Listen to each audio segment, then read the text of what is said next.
Hello बच्चों, क्या हाल चाल? बढ़िया। चलिए, तो आपकी एग्जाम की तैयारी तो हो गई होगी, है ना?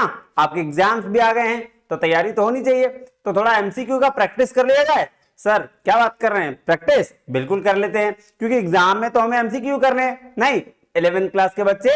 जी सर। तो चलिए अभी क्या करते हैं, हम लोग थोड़ी अकाउंट्स के एमसीक्यू की प्रैक्टिस कर लेते हैं। 2-4 क्लास में प्रैक्टिस हो जाएगी, फिर और मजा आएगा एग्जाम देने में। नहीं चलिए, तो ज्यादा लेट ना करते हुए चलते हैं कहां, अपने क्लास में। आइए, अब सबसे पहली बात, सर क्या हमको प्रैक्टिस के साथ साथ पीडीएफ भी मिल जाएगा? जी, तो आप क्या कर लीजिए, आप टेलीग्राम चैनल ज्वाइन कर लीजिए, ये कॉमर्स वाला भाई, भैया भाई NWB। तो इसको ज्वाइन करिएगा, यहाँ आपको पीडीएफ सारी चीजें मिल जाएंगी। इसके साथ साथ आप चैनल को कर लीजिएगा सब्सक्राइब, ताकि आपको नोटिफिकेशन जो है वो मिलती रहे, कोई भी तरीके का दिक्कत ना आए। अगर कोई परेशानी है तो इस नंबर पे आप कॉल व्हाट्सएप कर सकते हैं, है ना? चलिए अब हम लोग क्या करने वाले हैं, इंपॉर्टेंट एमसीक्यू किसके, क्लास 11th के अकाउंट्स के। इसके भी एग्जाम है, 12th के तो सूरज सर ऑलरेडी ले रहे हैं, नहीं जी। चलिए आइए शुरू करते हैं पहला क्वेश्चन से। क्या कह रहा है पहला क्वेश्चन, ध्यान से देखिएगा। कह रहा है which of the following is considered as current asset. भाई साहब करंट एसेट किसको कहते हैं बताइए सर? करंट एसेट, क्या लैंड हमारा करंट एसेट से? नहीं सर, करंट एसेट का मतलब वो एसेट जिसका कन्वर्जन कैश में 1 साल के अंदर हो जाए। बात तो है, सिंपल है बात, कोई दिक्कत परेशानी है? नहीं सर, कोई दिक्कत परेशानी नहीं है। तो 1 साल के अंदर कन्वर्जन क्या क्या लैंड का हो सकता है? नहीं सर, नहीं होगा। बिल्डिंग का? नहीं सर। इन्वेंट्री? सर इसको तो आराम से कर सकते हैं, ये तो स्टॉक है ना? तो क्या यही करंट एसेट है? बिल्कुल, करंट एसेट क्या होगा, यही होगा। नहीं जी सर, तो आंसर क्या हो गया आपका, इन्वेंट्री। अब चलिए क्वेश्चन नंबर 2 आप देखिए। अच्छा एक चीज मैं बता दे रहा हूं, आप ध्यान रखिएगा कि पहले मैं क्वेश्चन पढ़ा रहा हूं, क्वेश्चन पढ़िएगा, उसको रोकिएगा, है ना, क्लिक करिएगा, देखिएगा खुद से, फिर मेरा आंसर देखिएगा तो मजा आएगा आपको, नहीं? चलिए दूसरा क्वेश्चन की ओर चलते हैं। क्या कह रहा है, which financial statement represents a snapshot of company financial position at a specific point of time?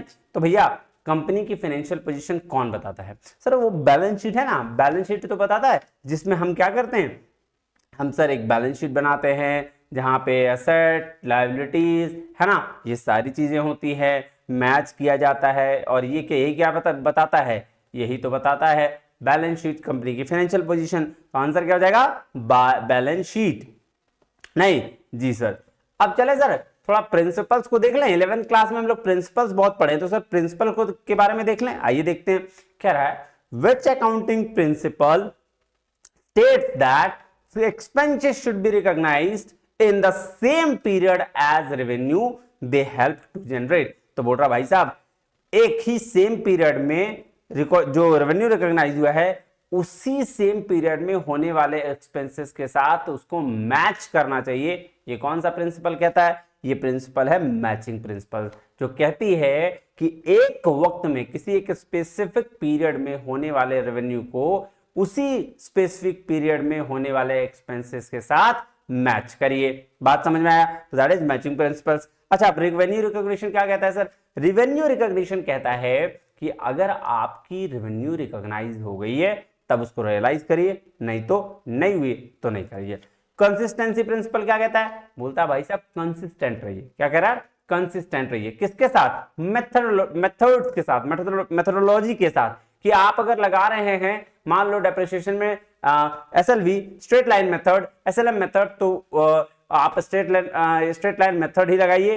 WDV method लगा रहे हैं, रिडंडेंट वैल्यू मेथड, तो वही मेथड लगाइए, है ना, 1-2 साल तक कम से कम, ठीक है, ये कह रहा है। उसके साथ मटेरियलिटी प्रिंसिपल क्या कह रहा है कि भैया मटीरियलिस्टिक चीजों को आप क्या करिए, ये कर लीजिए, उसको लिखिए, अदरवाइज नॉन मटेरियल चीजों को आप मत कंसीडर करिए। तो आंसर इसके लिए क्या होगा? Matching principles. चलिए कह रहा है which of the following is a Contra account. कौन सा है जो कॉन्ट्रा अकाउंट? क्या प्रीपेड रेंट है? नहीं sir. Accumulated depreciation? Yes sir. चलिए उसके बाद क्या चलते हैं, क्वेश्चन नंबर 5 में चलते हैं। क्या कह रहा है क्वेश्चन नंबर 5? देखा जाए, देखिए सर कह रहा है which accounting equation is represented as asset equal to liability plus equity. Sir income statement equation इसको बोलते हैं? नहीं सर, ये तो प्रॉफिट एंड लॉस अकाउंट है, तो इसको कहां से बोलेंगे, ये तो नहीं है।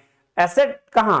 बैलेंस शीट का इक्वेशन है। क्या है? बैलेंस शीट का इक्वेशन है। तो यहां पे क्या हो जाता था, यही होता था asset equal to liability plus equity. तो ये बात तो बिल्कुल सही है। चलिए क्वेश्चन नंबर 6 पे चलें सर। बिल्कुल चलिए। कह रहा है which financial statement reports a company revenues and expenses over a specific period of time. तो भैया रेवेन्यू और एक्सपेंस कौन सा फाइनेंशियल स्टेटमेंट रिपोर्ट करता है कंपनी के रेवेन्यू और एक्सपेंसेस को एक स्पेसिफिक पीरियड ऑफ टाइम में? तो इसमें कौन सा करता है बता। तो रेवेन्यू और एक्सपेंस को sir profit and loss account, यही तो हमें नेट प्रॉफिट बताता है। और यहां नेट प्रॉफिट कैसे आता है? जब हमारे पास सारा रेवेन्यू सारा एक्सपेंस रहता है। तो ये बता देता है कौन? इनकम स्टेटमेंट नहीं। चलिए क्वेश्चन नंबर 7 में आते हैं। क्या कह रहा है देखिए। कह रहा है which of the following is an example of N intangible asset. Intangible asset का एग्जांपल सर जिसको हम छू नहीं सकते, टेंजिबल जिसको हम टच कर सकते हैं। जैसे ये मेरे पास एक ये हमेशा रहता है, तो ये रिमोट टेंजिबल। इंटेंजिबल जिसको हम नहीं छू सकते, तो देखो यहाँ पे मशीनरी टच कर सकते हैं, ये नहीं है हमारा इंटेंजिबल। इन्वेंट्री इसको भी टच कर सकते हैं, ये भी नहीं है। पेटेंट्स, पेटेंट्स मिलता है इनोवेशन पे। जब आप कुछ नया इनोवेट करते हैं तो आप उस चीज को पेटेंट कराते हैं कि भाई यही मेरा फॉर्मूला है ना। तो इसको बोलते हैं पेटेंट्स, और यही आपका क्या है? इंटेंजिबल एसेट होता है। लैंड तो टेंजिबल है, छू सकते हैं, धरती माता हमारी है नहीं। चलिए क्वेश्चन नंबर 8 पे आते हैं। क्या कह रहा है? कह रहा है which accounting principle states that financial statement should be prepared assuming that the entity will continue operating definitely। क्या बोल रहा है ध्यान समझना कि एक अकाउंटिंग प्रिंसिपल है जो ये कह रहा है फाइनेंशियल स्टेटमेंट क्या होना चाहिए? प्रिपेयर किया जाता है ये मानकर कि भैया हमारा बिजनेस, हमारा एंटिटी हमेशा चलता रहेगा, हमारा ऑपरेटिंग जो है वो हमेशा चलता रहेगा, हमारा ऑपरेशन हमेशा चलता रहेगा। सो ये कौन सा प्रिंसिपल कहता है? इसको कहते हैं गोइंग कंसर्न प्रिंसिपल, जिसमें ये कहा जाता है कि भैया हम ऐसा ज्यूम करते हैं, बैलेंस शीट बनाने वक्त हम ये ऐसा ज्यूम करते हैं कि हमारा जो बिजनेस है वो चलता रहेगा बैलेंस शीट और प्रॉफिट लॉस में। तभी तो हम क्या करते हैं? डेप्रिसिएशन चार्ज करते हैं। और डेप्रिसिएशन चार्ज करने का एक ही वजह है कि भैया 10 साल तक हमारा बिजनेस रहेगा, यही मान के तो चलते हैं, वरना 10 साल डेप्रिसिएशन कहां से चार्ज कर पाएंगे? ठीक है, तो ये हो गया। उसके बाद है मटीरियलिटी। मटीरियलिटी भी बताया, मटेरियल चीजों को एक्सेप्ट करिए, मटेरियल नेचर की चीजों को, और जो नॉन मटेरियल है उसको डिनाई कर देना है। कंजर्वेटिज्म, हाँ एक ये नया है।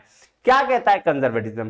कंजर्वेटिज्म कहता है कि फ्यूचर में होने वाले लॉसेस को कंसीडर करिए, बट फ्यूचर में होने वाले प्रोसेस को प्रॉफिट को इग्नोर करिए।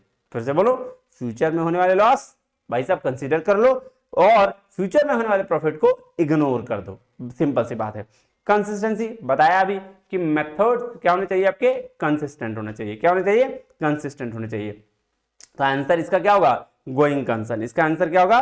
गोइंग कंसर्न, है ना। चलिए क्वेश्चन नंबर 9 में आते हैं। कहता है which of the following is a current liability. Sir current asset अगर तब मेरा साल भर के लिए था तो करंट लाइबिलिटी भी साल भर के लिए होगी जी। तो लॉन्ग टर्म लोन तो सबसे पहले गया, क्योंकि लॉन्ग टर्म क्या हो जाएगा सर? करंट लायबिलिटी तो नहीं होगा। अकाउंट रिसीवेबल सर ये क्या है? सर ये तो करंट एसेट है, ये भी नहीं। प्रीपेड ये भी नहीं। अकाउंट्स पेबल सर ये बिल्स पेबल होते हैं, अकाउंट्स पेबल होते हैं, वो क्या है? करंट लायबिलिटी होते हैं। चलिए क्वेश्चन नंबर 10 पे आते हैं सर।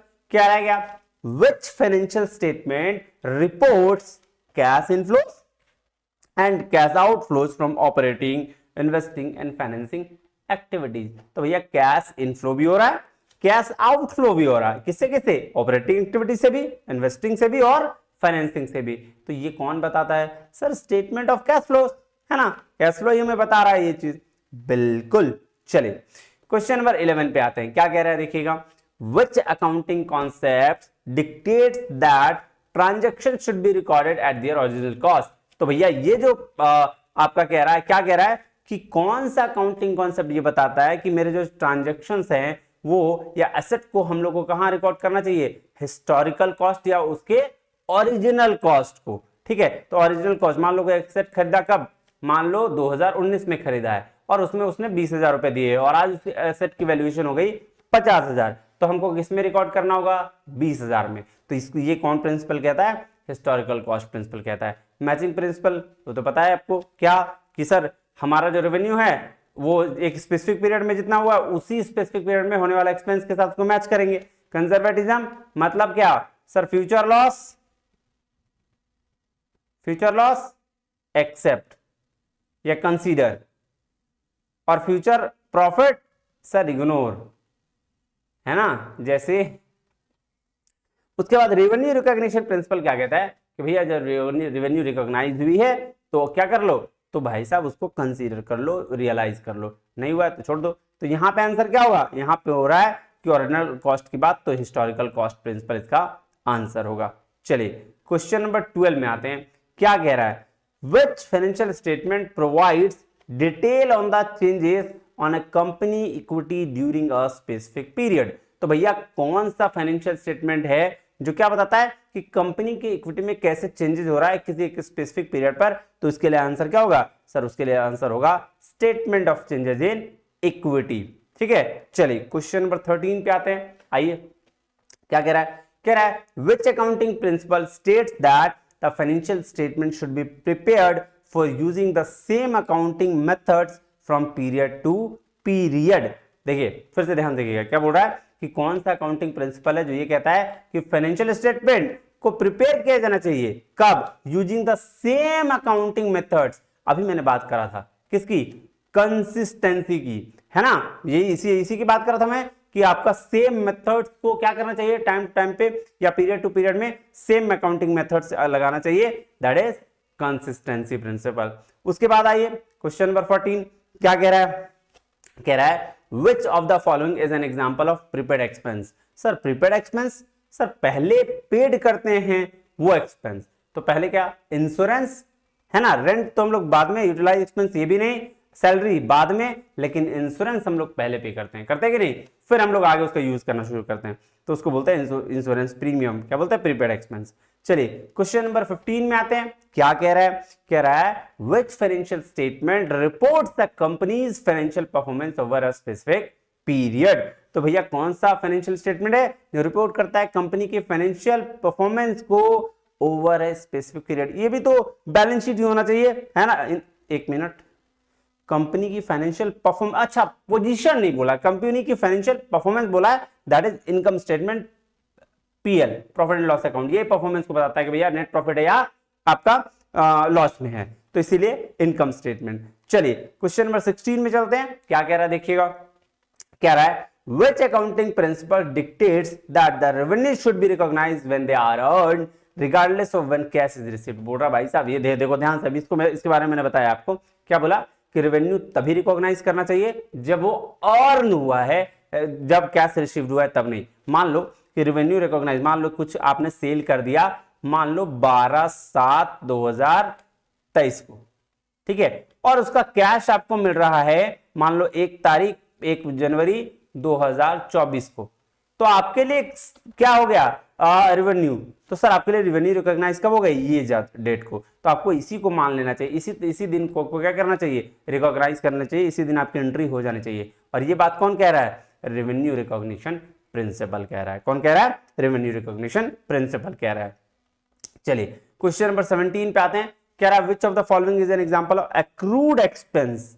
एक्रूड मतलब इसका फ्यूचर में हम खर्चा होगा, तो फ्यूचर में खर्चा किसका होगा भाई, sir prepaid rent, accounts payable, salary payable या ड्यूटी पे। सर बताइए प्रीपेड रेंट अगर होगा तो क्या होगा, प्रीपेड मतलब पहले पेड कर दिए, ये तो गया, अकाउंट्स पेबल मतलब लायबिलिटी, ये तो गया, ठीक है, सैलरी पेबल, हाँ ये देखो, ये सैलरी पेबल हमको क्या पे करना है, एक्रूड एक्सपेंस खर्चा हो सकता है नहीं, तो ये सैलरी पेबल आपका क्या, ये हो गया। कह रहा है which financial statement provides an overview of a company financial position at a specific. देखिए कंपनी की फाइनेंशियल पोजीशन, बैलेंस शीट, एकदम clear, balance sheet, financial position, balance sheet, simple सी बात है। क्वेश्चन नंबर 19 में आ जाइए, which of the following is an example of fix asset. अब देखो आप जब आपका करंट एसेट में साल भर के अंदर था तो फिक्स एसेट क्या होगा, sir long term. Account receivable, sir ये करंट है, बिल्स रिसीवेबल करंट एसेट है, इन्वेंट्री करंट एसेट से, अकाउंट्स पेबल, सर ये पेबल पे करना एक्रूड, तो ये बिल्डिंग हो जाएगा क्या, फिक्स एसेट। चलिए क्वेश्चन नंबर 20 पे आते हैं, कह रहा which accounting principle dictate that asset and liabilities should be initially recorded at there acquisition cost. ये देखो सेम चीज, हिस्टोरिकल कॉस्ट, है ना, यही कह रहा है कि एसेट को हमको रिकॉर्ड क्या करना चाहिए भाई साहब, अपने हिस्टोरिकल कॉस्ट पे जिसमें वो खरीदा गया है। बात समझ में आई, कोई दिक्कत, कोई परेशानी, कोई तकलीफ नहीं सर। तो ये था आपका 20 क्वेश्चंस, 15 मिनट्स लगे नहीं। चलिए फिर मिलते हैं अगले वीडियो में, तब तक के लिए बहुत बहुत धन्यवाद। Thank you very much. जय हिंद।